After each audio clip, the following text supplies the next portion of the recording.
सुंदरपुर नाम के एक छोटे से गांव में आर्यन नाम का एक गरीब लड़का रहता था। उसके परिवार में केवल उसके वृद्ध माता पिता थे।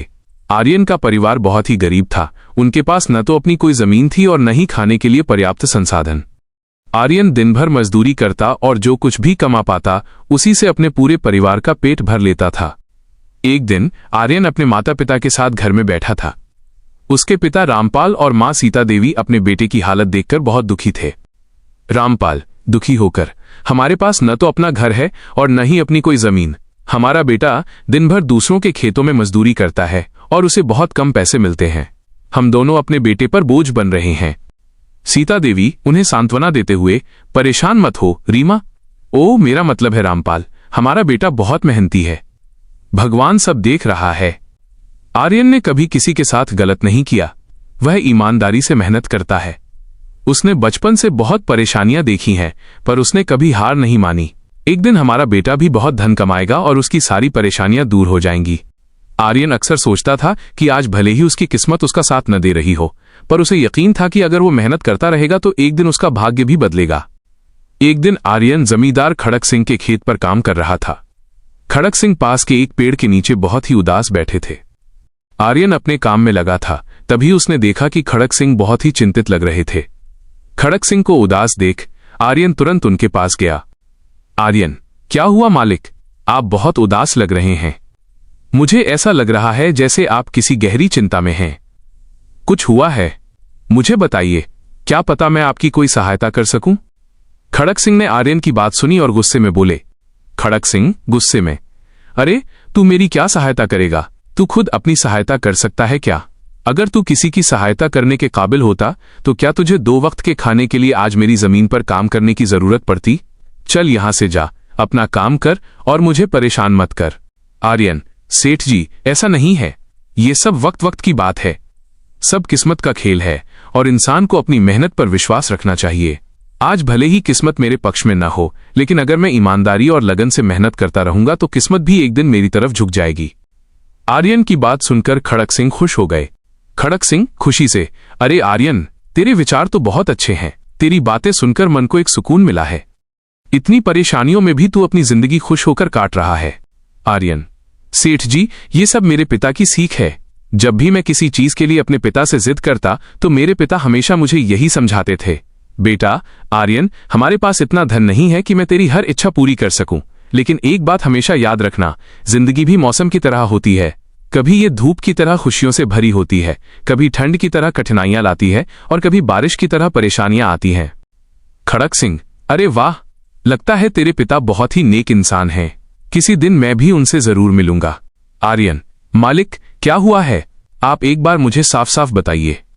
क्या पता आपकी परेशानी का कोई हल मिल ही जाए। खड़क सिंह, आर्यन, मैं एक बहुत बड़ी परेशानी में फंस गया हूं। मुझे अपनी परेशानी का कोई भी हल नजर नहीं आ रहा है। आर्यन, सेठ जी एक बार मुझे बताइए, तो क्या पता आपकी परेशानी का कोई हल निकल ही जाए। खड़क सिंह, आर्यन, हमारे गांव में मेरे पिता की एक पुश्तैनी जमीन थी जो काफी पीढ़ियों से हमारे पास थी। उस पर मेरा और मेरे भाई का हक है, पर हमारे गांव के ही 2 बाप बेटों ने उस पर कब्जा कर लिया है। मैं पुलिस थाने में केस दर्ज कराने की सोच रहा था, पर गांव के बहुत बड़े बड़े लोग उनके साथ हैं। आर्यन ने कुछ देर सोचा और कहा, आर्यन, मालिक आप चिंता मत कीजिए, हर परेशानी का कोई न कोई हल जरूर होता है। अगर आप चाहें तो एक तरीका है जिससे आप अपनी जमीन वापस पा सकते हैं। खड़क सिंह, अगर ऐसा कोई तरीका है तो जल्दी बताओ आर्यन, वो क्या तरीका है? आर्यन ने खड़क सिंह को अपनी सारी तरकीब समझा दी। खड़क सिंह आर्यन की बात सुनकर बहुत खुश हुए। खड़क सिंह प्रसन्न होकर, अरे वाह आर्यन, तू तो बहुत समझदार है। तूने तो बहुत अच्छी तरकीब बताई है। ऐसे तो मेरी जमीन मुझे जरूर मिल जाएगी। मैं तुझसे वादा करता हूं, अगर तेरी ये योजना सफल हुई तो मैं अपनी जमीन का एक हिस्सा तेरे नाम कर दूंगा। आर्यन, अरे मालिक आप ऐसा क्यों कह रहे हैं?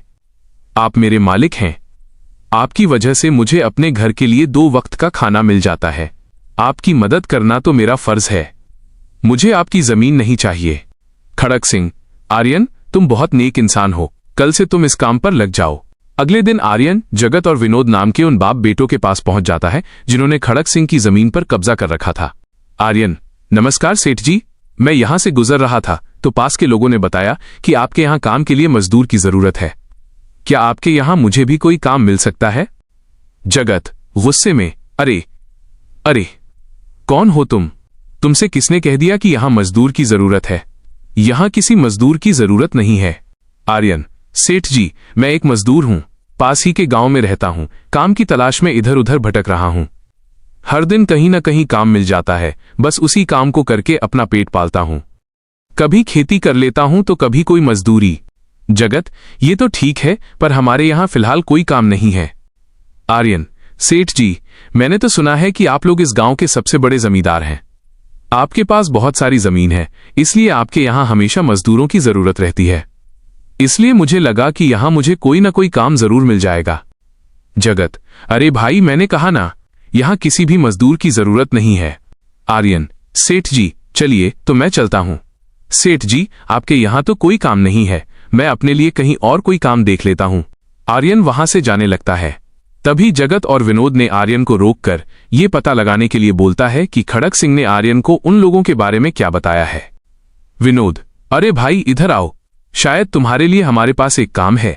आर्यन तुरंत उनके पास चला गया और बोला, आर्यन, धन्यवाद सेठ जी, बताइए क्या काम है? आप जो भी काम बोलेंगे मैं हर काम करने के लिए तैयार हूं। आखिर बूढ़े माँ बाप का पेट पालना है। विनोद, अरे सब्र रखो, काम तो हम तुम्हें बता ही देंगे। पहले ये बताओ कि खड़क सिंह हमारे बारे में क्या कह रहा था। आर्यन, सेठ जी, मैं पहले खड़क सिंह सेठ के यहां काम करता था, पर वो बहुत ही कंजूस और बदतमीज आदमी है। मैं उनकी यहां दिन रात मेहनत करता, पर इतनी मेहनत करने के बाद भी वो मेरी सही मजदूरी नहीं देता था। इस बात पर कल मेरी उससे बहस हो गई थी। विनोद, फिर क्या हुआ? खड़क सिंह ने हमारे बारे में क्या कहा? आर्यन, जब मेरी सेठ खड़क सिंह से बहस हो रही थी तब उसने मुझे कहा कि पूरे गांव में उनसे ज्यादा मजदूरी कोई नहीं देता। तो मैंने गुस्से में कह दिया कि गांव के सबसे बड़े जमींदार जगत सेठ और विनोद सेठ सबसे अच्छी मजदूरी देते हैं, इसलिए उनके यहां हमेशा काम करने वालों की भीड़ रहती है। विनोद, हाँ भाई, बिल्कुल सही कहा था। आखिर हम गांव के सबसे बड़े जमींदार हैं। हमारा फर्ज है कि जो भी मजदूर हमारे यहां काम करता है उसे उसकी मेहनत के हिसाब से सही मजदूरी मिले। आर्यन, वाह सेठ जी, आपने बहुत अच्छी बात कही। खड़क सिंह कभी भी आपकी बराबरी नहीं कर सकता। जगत और विनोद आर्यन की चापलूसी भरी बातों में आ जाते हैं और उसे अपने यहां काम पर रख लेते हैं। कुछ दिन ऐसे ही बीत गए। एक दिन जगत अपने बेटे विनोद से बोला, जगत, विनोद बेटा, ये आर्यन तो बहुत मेहनती है, ये अकेले ही 4 लोगों का काम कर देता है। अच्छा हुआ कि हमने इसे रख लिया। विनोद, हाँ पिताजी, आप सही कह रहे हो, आर्यन बहुत मेहनती है, इसके जितना काम शायद ही कोई और करता होगा। यह पूरा दिन यहां काम पर अकेला लगा रहता है। आर्यन की मेहनत ने जगत और विनोद का दिल जीत लिया। एक शाम जगत और विनोद अपने खेतों का दौरा कर रहे थे। जब वे अपने खेत पर पहुंचे तो देखा कि आर्यन इतनी देर तक भी काम कर रहा था। जगत, आर्यन भाई, अब तो रात होने वाली है, तुम इतनी देर तक काम क्यों कर रहे हो? अब घर जाओ और आराम कर लो। आर्यन, सेठ जी, हमारी किस्मत में आराम कहाँ है? घर पर बूढ़े माँ बाप हैं, काम नहीं करूंगा तो उनके लिए 2 वक्त का खाना कहां से जुटा पाऊंगा? घर पर बैठकर आराम करने से अच्छा है कि मैं काम करूं। इस तरह मेरा मन भी लगा रहता है। विनोद, तुम बहुत मेहनती हो आर्यन, आज का काम यहीं छोड़ दो और घर जाकर आराम करो। आर्यन, नहीं सेठ जी, इसकी कोई जरूरत नहीं है, मैं काम करने में खुश हूं, आप लोग जाइए, मैं ठीक हूं। जगत और विनोद खेत को आर्यन के भरोसे छोड़कर चले गए। अगली सुबह जब विनोद और जगत अपने खेत पर लौटे तो देखा कि वहां पुलिस खड़ी है। पुलिस को देखकर दोनों दौड़ते हुए आए और पूछा, विनोद, क्या हुआ थानेदार साहब, आप यहां क्या कर रहे हैं? थानेदार, क्या ये जमीन तुम दोनों की है? जगत, हाँ थानेदार साहब, ये जमीन हमारी है, हमारे पास इसके कागजात भी हैं। थानेदार, फिर तो तुम दोनों को ले जाकर जेल में डालना ही पड़ेगा। विनोद, ये क्या कह रहे हैं थानेदार साहब, हम कुछ समझे नहीं, आप क्या कहना चाह रहे हैं?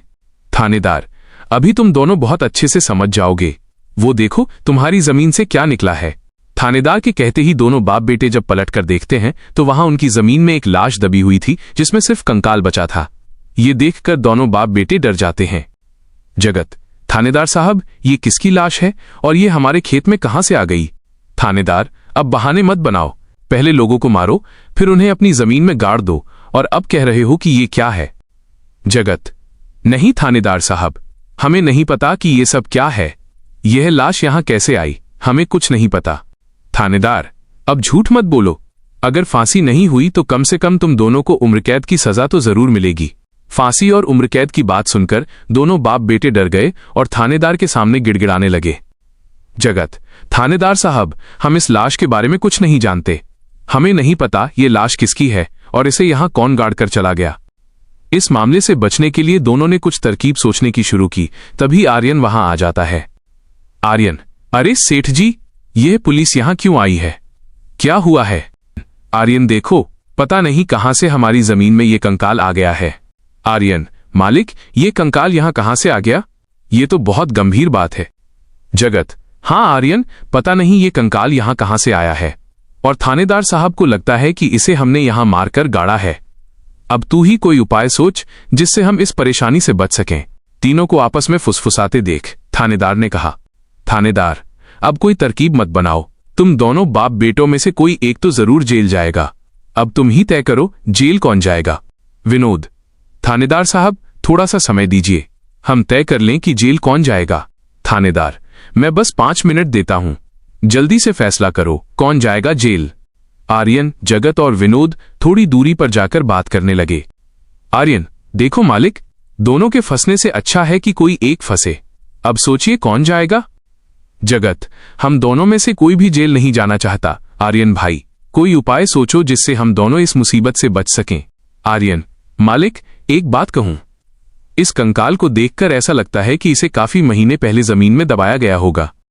जगत, फांसी की बात सुनकर पहले ही डर गया था और आर्यन की बात सुनते ही उसने फटाफट पूरी कहानी आर्यन को बता दी। विनोद, देखो आर्यन भाई, सच कहूं तो ये जमीन हमने कुछ महीने पहले ही खड़क सिंह से हड़प ली थी। विनोद की बात सुनकर आर्यन ऐसा दिखाने लगा जैसे उसे कुछ पता ही न हो। आर्यन, क्या कहा मालिक आपने? ये जमीन हड़पी थी? मुझे कुछ समझ नहीं आ रहा, जरा साफ साफ बताइए। जगत ने जमीन हड़पने की पूरी कहानी आर्यन को बताई। पूरी कहानी सुनने के बाद आर्यन ने कहा, आर्यन, मालिक, मेरे पास एक तरकीब है जिससे सांप भी मर जाएगा और लाठी भी नहीं टूटेगी। विनोद, जल्दी बताओ आर्यन भाई, क्या तरकीब है? आर्यन, तरकीब बताने से पहले मुझे ये बताइए कि आप लोगों के लिए क्या ज्यादा जरूरी है, ये जमीन या आप दोनों की जान? जगत, इसमें पूछने वाली कौन सी बात है? हमारे लिए जमीन से ज्यादा हमारी जान प्यारी है। आर्यन, तो एक काम कीजिए मालिक, आप सबसे पहले जाकर थानेदार को बताइए कि ये जमीन सेठ खड़क सिंह की है। आप उनसे बोलिए कि हमने तो कुछ महीने पहले ही ये जमीन बस काम करने के लिए उनसे ली थी, बाकी का काम मैं संभाल लूंगा। विनोद, अरे आर्यन, लेकिन इससे तो हमारी जमीन हमसे छिन जाएगी, फिर क्या होगा? आर्यन, नहीं मालिक, शायद आप मेरी तरकीब समझ नहीं पाए। जब आप थानेदार को बताएंगे कि यह जमीन सेठ खड़क सिंह की है तो पुलिस किसे गिरफ्तार करेगी? सेठ खड़क सिंह को। और जब खड़क सिंह जेल चला जाएगा तब आप लोग फिर से जमीन पर कब्जा कर सकते हैं। इससे आप लोग भी जेल जाने से बच जाओगे और जमीन भी आप ही की के पास रहेगी। आर्यन की तरकीब सुनकर दोनों बाप बेटे दंग रह गए। विनोद, वाह आर्यन भाई, तुम तो बहुत होशियार हो। आज तक तुमने हमें अपने काम से खुश किया था, अब तुम्हारी बुद्धि हमारी जान भी बचाएगी। इसके बाद तीनों थानेदार के पास गए और आर्यन ने जो कुछ कहा था वही बात दोनों बाप बेटे थानेदार से कहने लगे। विनोद, थानेदार साहब, ये जमीन हमारी नहीं है, हमने कुछ महीने पहले ही काम करने के लिए यह खेत खड़क सिंह सेठ से लिया था। थानेदार, वाह, जब खुद फंस गए हो तो अब किसी और को फंसाकर अपनी जान बचाना चाहते हो ना? जगत साहब, अगर आपको हमारी बात पर यकीन नहीं हो रहा तो आप आर्यन से पूछ लीजिए, वो हमारे साथ बस कुछ दिनों से ही काम कर रहा है। इससे पहले वो सेठ खड़क सिंह के यहां काम करता था।